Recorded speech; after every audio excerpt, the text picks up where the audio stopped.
তো করণ আর ওর ছোট ভাই মিলে ওদের স্কুলের ছুটিতে ওদের নানির বাসায় যায় বেড়াতে। তো ওর নানির বাসায় গিয়ে ছাদের মধ্যে ওরা ঘুমানোর বায়না ধরে রাতেবেলা। তো ওর নানির বাসার ছাদ থেকে রেল লাইন দেখা যায়। তো ওরা যখন ছাদে ঘুমাচ্ছিল মাঝরাতে করণের টয়লেটে যেতে হয়। তো ও যখন টয়লেটে যাওয়ার জন্য ওঠে দেখে পাশে ওর ভাই নাই। তো হঠাৎ করে ওর চোখ যায় রেল লাইনের মধ্যে। ও দেখতে পায় সাদা কাপড় পরা একজন এন্টিটি কাউকে চাকু দিয়ে এভাবে এভাবে করে মারতেছে অনেক। তো এটা যখন ও দেখে তারপরে যাকে মারতেছিল ওর পায়ের দিকে খেয়াল করে।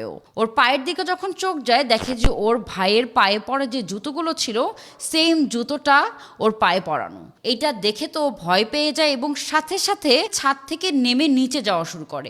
যখন ও নিচে দৌড়ে যায় গিয়ে দেখে যে নিচে ওর ভাই। তখন ওর ভাইকে এবং নানিকে উঠিয়ে এই কথাগুলো বলা শুরু করে। তখন ওর নানি বলে যে একটি দুষ্টু জিন আমাদের বিরক্ত করার চেষ্টা